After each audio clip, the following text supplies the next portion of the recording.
En fait, le lendemain, il m'a téléphoné pour m'inviter à déjeuner, et là, tout a changé. Un silence troublant règne dans la galerie. Au centre, une femme en noir, silhouette droite, visage figé, contemple l'une de ses toiles. Un autoportrait déformé entre rire sarcastique et douleur cachée. Elle a 85 ans. Autour d'elle, les regards chuchotent, mais personne n'ose poser la question interdite. Qui est-elle vraiment? Amanda Lear. Pour certains, une diva disco au talon de feu. Pour d'autres, la muse sulfureuse de Salvador Dali. Et pour beaucoup, une énigme jamais résolue. D'où vient-elle? Quel est son vrai nom? Est-elle celle qu'elle prétend être ou l'invention la plus brillante de son époque? Si le mensonge est un art, Amanda Lear en est-elle la maîtresse ou la victime?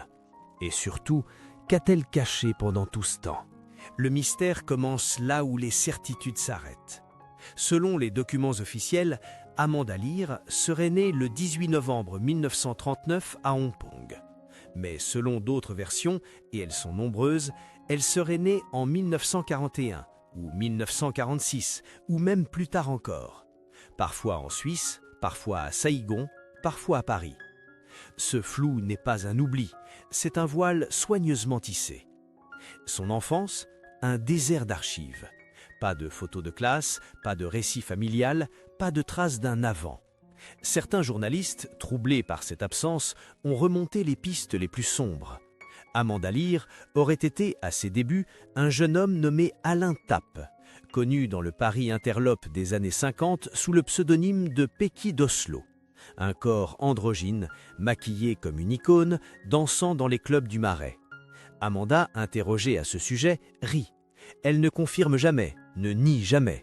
Elle renverse la question. Et si c'était vrai? Et alors? Cette ambiguïté, elle en a fait son arme. Alors que les autres célébrités courent après la vérité, Amanda la fuit, la transforme, la déconstruit. Dès ses premières apparitions publiques dans les années 60, elle détonne. Elle ne cherche pas à s'intégrer, elle cherche à choquer, à séduire, à désarçonner. Et cela fonctionne. Mais pour comprendre Amanda, il faut comprendre le monde qu'elle a choisi, celui du surréalisme. Lorsqu'elle croise la route de Salvador Dali, tout bascule.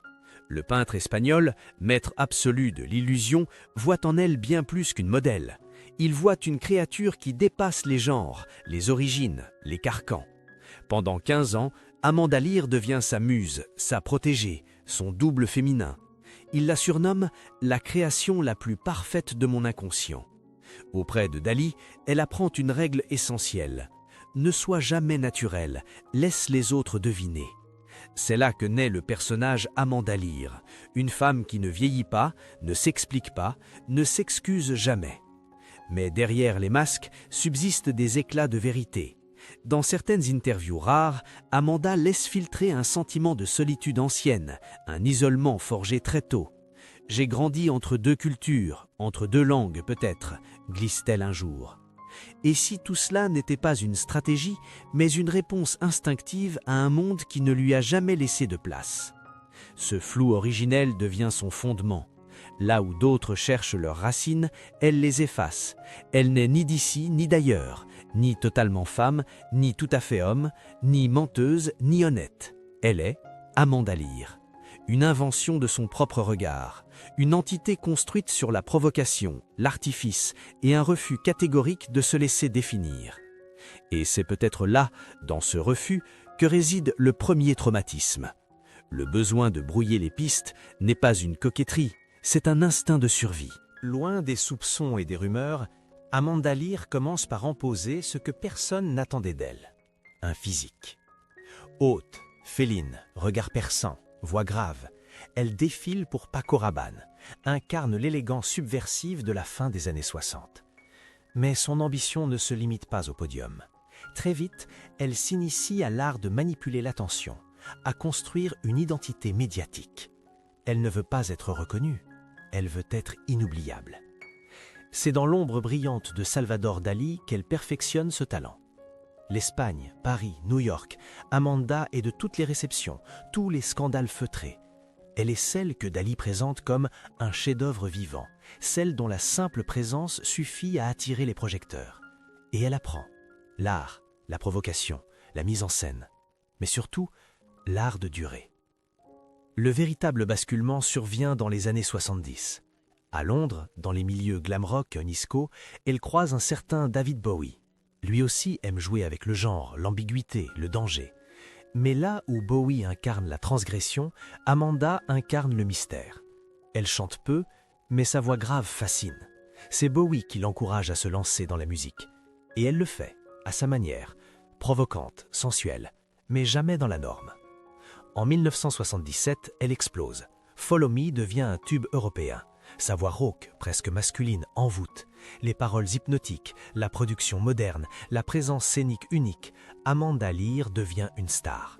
Suivent Queen of Chinatown, Fashion Pack, Enigma, Give a Bit of to Me.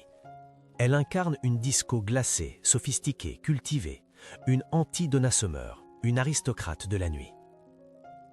Entre 1977 et 1981, elle vend plus de 25 millions d'albums à travers l'Europe. L'Allemagne, l'Italie, la France, la Scandinavie, tous succombent à son charme étrange. Sa musique envahit les clubs, ses clips passent en boucle, ses interviews déchaînent les passions. Jamais une chanteuse pop européenne n'a autant cultivé l'aura du doute. Et c'est justement cela qui la rend irrésistible. Mais au sommet de sa gloire, Amanda ne cherche pas à se stabiliser. Elle enchaîne les réinventions, tourne dans des films, anime des émissions télé, pose dans Vogue, écrit. Elle est partout et nulle part. Et pourtant, elle reste insaisissable.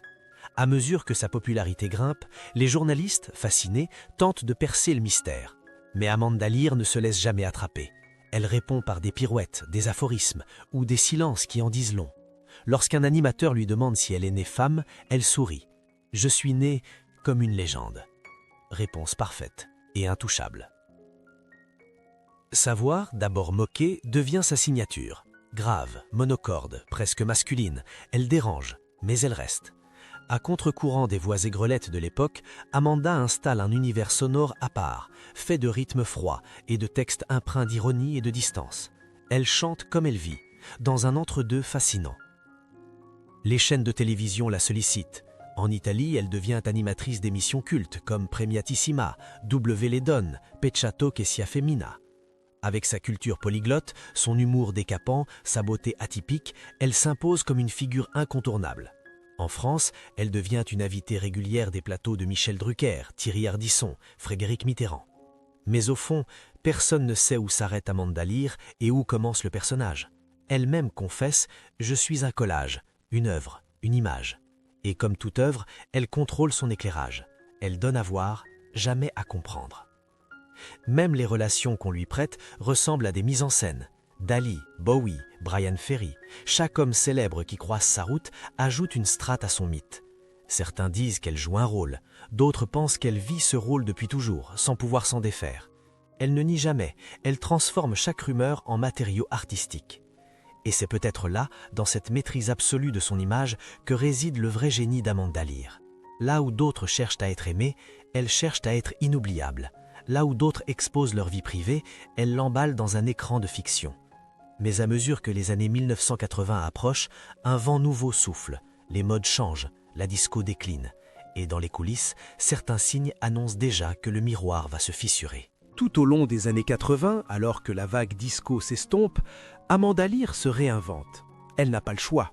Elle anime désormais des talk-shows italiens à succès, mais l'éclat international s'effrite. Ce n'est plus la star incontestée des clubs européens, mais une icône télé, omniprésente et paradoxalement de plus en plus floue.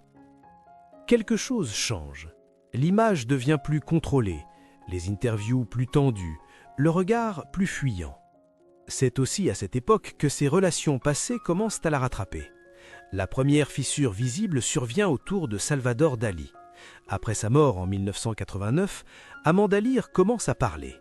Dans des livres, sur les plateaux. Elle raconte la relation intime, chaotique, presque fusionnelle qu'elle a entretenue avec le maître du surréalisme pendant plus de 15 ans. Mais ces confidences ne plaisent pas à tout le monde. La fondation Dali, farouche gardienne de son héritage, dénonce certaines affirmations de Lear comme inexactes, sensationnalistes. Pire encore, des proches de Dali affirment qu'Amanda a été écartée des dernières années de l'artiste, que Gala, l'épouse possessive et stratège de Dali, aurait méthodiquement éloigné la muse devenue trop influente. Amanda, elle, affirme le contraire, que Gala la jalousait, qu'elle n'a jamais cessé d'aimer et d'inspirer le peintre. Ce flou, encore une fois, persiste, mais la tension est là, et bien réelle. Puis vient la question Bowie. Longtemps, Amanda Lear a évoqué leur amitié comme une parenthèse dorée, pleine de respect et d'admiration mutuelle. Mais dans les années 2000, le ton change. Dans plusieurs interviews, elle confie s'être sentie abandonnée par le chanteur britannique, notamment à l'époque où les rumeurs sur son identité sexuelle faisaient rage. « Il savait ce qu'on disait sur moi et il n'a rien fait pour me défendre. » Une déclaration qui laisse planer une amertume longtemps tue. Le vernis de la mondaine flamboyante se craquelle. Derrière le glamour, on devine la blessure. Derrière le sourire, l'accusation voilée. La douleur ne s'affiche jamais frontalement chez Amanda Lear. Elle prend la forme d'un sarcasme, d'un rire glacial, d'une réponse cinglante. Et parmi les cibles de son ironie mordante, certaines icônes n'en ressortent pas indemnes. C'est le cas de Grace Jones. Les deux femmes partagent d'une esthétique singulière, androgynie assumée, voix grave, exubérance visuelle. Les médias adorent les comparer, les opposer, les imaginer rivales. Et Amanda, fidèle à elle-même, souffle sur les braises. Dans certaines émissions, elle lance des piques déguisées sur le style trop théâtral ou le manque d'élégance de Grace Jones, sans jamais la nommer directement, mais en laissant assez d'indices pour que le public comprenne. La réponse de Jones ne viendra jamais, mais le froid entre les deux est palpable. Deux reines, un seul trône. Cette habitude de dire tout haut ce que d'autres taisent lui vaut admiration et isolement. Sur les plateaux français, Amanda Lear devient une figure polarisante. Ses passages sont toujours marquants, mais souvent tendus. Lors d'une émission avec Michel Drucker, elle dénonce en direct l'hypocrisie des médias français à son égard. Elle accuse, à demi-mot, certains animateurs de relayer les rumeurs sans jamais lui laisser le droit de réponse. Drucker, visiblement gêné, tente de calmer le jeu, mais le mal est fait. Dans les coulisses du show-business, on commence à parler d'elle comme d'une femme compliquée, incontrôlable. Certains producteurs la boudent, préférant miser sur des profils plus lisses. Amanda, de son côté, refuse de plaire à tout prix. Elle persiste à brouiller les pistes. Lorsqu'on lui demande encore une fois de clarifier son passé, elle coupe court. « J'ai dit tout ce que j'avais à dire. Si vous ne me croyez pas, tant pis. » Mais derrière cette fermeté se dessine une solitude croissante. Les amis de l'époque disco disparaissent, les grands noms qui l'entouraient s'éteignent. Et Amanda Lear, qui a bâti sa léjade sur la lumière, commence à habiter les zones d'ombre. Ce glissement vers les ténèbres ne se fait pas brutalement, il s'installe lentement, insidieusement, comme une fumée dans un couloir sans issue. Amanda Lear continue d'apparaître à la télévision, d'enchaîner les projets artistiques, mais l'éclat s'émousse. L'aura de mystère, autrefois son plus grand atout, devient un poids. Dans un monde de transparence forcée, elle semble déplacée, trop libre, trop indéfinissable. Les médias, autrefois fascinés, deviennent plus cruels. On ne parle plus de sa voix ou de ses performances, mais de son âge, de ses retouches, de ses silences. Chaque apparition publique donne lieu à des spéculations. Son visage a-t-il changé? Pourquoi évite-t-elle certaines questions? Le regard public, autrefois admiratif, devient scrutateur, suspicieux. Amanda, loin de céder, choisit l'esquive. Elle se replie sur la peinture, sa première passion. Ses toiles, souvent peu comprises, sont sombres, chargées d'humour noir, peuplées de figures hybrides, de femmes animales, de clowns tristes. Beaucoup y voient un autoportrait déguisé. Elle, comme toujours, refuse de commenter. La douleur la plus intime reste cependant celle qu'elle ne montre jamais, la perte. En 2000, un événement tragique bouleverse sa vie. Son mari, Alain-Philippe Malagnac, meurt dans l'incendie de leur maison en Provence. Un drame d'une brutalité sourde. Amanda, brisée, disparaît plusieurs mois. À son retour, quelque chose a changé. Elle est plus sèche, plus directe encore. L'humour devient plus cinglant, presque cruel. Le personnage semble s'être refermé sur lui-même. C'est à partir de là que la ligne entre la femme et le mythe devient irrémédiablement floue. Amanda Lear ne répond plus. Elle ironise, se moque, détourne. Même les rares proches qui lui restent avouent ne jamais savoir ce qu'elle pense réellement. Une question pourtant revient sans cesse. Pourquoi maintenir le mystère? Pourquoi continuer à entretenir le doute alors qu'à 85 ans, elle pourrait tout révéler? Et si justement le mystère était la seule vérité qu'elle ait jamais possédée?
L'année 2000 marque un point de non-retour dans la vie d'Amanda Lear.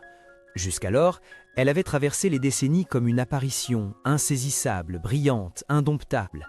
Mais cette nuit-là, dans le calme apparent de sa propriété en Provence, tout vacille. Un incendie d'origine accidentelle embrase la demeure qu'elle partageait avec son mari, Alain-Philippe Malagnac. Amanda est absente, Alain-Philippe, lui, ne survivra pas. L'homme qu'il avait épousé dans l'intimité, loin des flashs et des micros, meurt asphyxié, piégé dans les flammes. Amanda, alertée, rentre précipitamment, trop tard. Devant les cendres encore fumantes, elle s'effondre. Un silence nouveau s'installe. Aucun cri, aucune plainte. Juste un regard vide, un visage fermé. Ce drame intime bouleverse profondément son rapport au monde. Elle, qui avait toujours joué avec la mort en artiste, la voit soudainement lui arracher ce qu'elle avait de plus précieux. Les plateaux télé se taisent. Les journalistes, d'abord respectueux, n'attendent pourtant qu'une faille, une déclaration, un sanglot. Mais Amanda n'offre rien. Elle se retire. Pendant plusieurs mois, elle disparaît totalement de la sphère médiatique. Ceux qui la connaissaient racontent une femme mutique, enfermée dans sa maison, peignant des toiles de plus en plus sombres, des cendres, des visages difformes, des couples brisés. À aucun moment, elle ne réclame la compassion, comme si la douleur n'avait de valeur que dans le silence. Quand elle revient, c'est sur une autre fréquence. Fini les grandes déclarations provocantes, les débats télévisés houleux. Amanda apparaît plus dure, plus cinglante. L'humour est là, mais sec, presque blessant. Elle ne cherche plus à séduire, elle repousse, elle dérange. Ses rares confidences sur la mort de son mari se résument à une phrase. « Le feu l'a pris, moi, il m'a laissé. » Et tout est dit. La presse, déstabilisée, ne sait plus comment l'aborder. Star d'un autre temps, légende fatiguée ou survivante impénétrable. Dans un monde médiatique friand d'aveux, Amanda Lear incarne l'ultime refus, celui de se mettre à nu, même au bord de l'effondrement. Le retour d'Amanda Lear sur la scène publique n'est pas un triomphe, c'est une apparition fantomatique, presque clinique. Elle continue d'accepter des invitations à la télévision, mais avec une distance nouvelle. Lorsqu'on l'interroge sur ses débuts, elle élude. Lorsqu'on tente de l'émouvoir, elle ironise. Et lorsqu'on insiste, elle coupe court. Ce n'est plus une star, c'est un sphinx, un mur. Au fil des années 2000 et 2010, les tabloïds s'acharnent à vouloir forcer le rideau. Les rumeurs anciennes refont surface. Amanda serait en réalité un homme, aurait menti toute sa vie sur son identité, se serait inventé un passé. Chaque décennie redécouvre les mêmes spéculations, comme une boucle infinie. Et Amanda, fidèle à sa méthode, ne nie pas. Elle retourne les questions contre leurs auteurs. Pourquoi est-ce si important pour vous? Êtes-vous à ce point dérangé par ce que je suis? Mais l'icône s'effrite. Le temps, même sur les mythes, laisse des traces. Les traits s'alourdissent, la voix faiblit, la silhouette se courbe. En 2022, Amanda Lear subit une lourde opération à cœur ouvert. Elle l'annonce sans émotion, comme une anecdote. Pas de mise en scène, pas d'appel à la compassion. Une simple phrase sur les réseaux sociaux. « Mon cœur a été réparé, le reste est intact ». Derrière cette pirouette, pourtant, se cache une réalité plus crue. Amanda Lear n'est plus invincible. Elle se retire alors encore plus profondément. Fini les émissions à scandale, elle se consacre pleinement à la peinture. Son atelier devient son refuge. Elle y peigne tous les jours, seule, au rythme des souvenirs et des douleurs. Les visiteurs décrivent un lieu silencieux, habité de toiles tristes et de musiques anciennes. À 85 ans, elle vit dans un monde où presque tous ses amis sont morts, où les médias qu'elle avait défiés se sont modernisés, où les nouvelles générations ne connaissent d'elle qu'une silhouette étrange sur YouTube. Et pourtant, elle ne se plaint pas, elle refuse la nostalgie. Dit-elle, « J'ai vécu 1000 vies et je ne dois rien à personne. » Mais dans les regards qui se croisent à son passage, une question demeure. Qui est-elle, vraiment? Elle a toujours su que ce moment viendrait.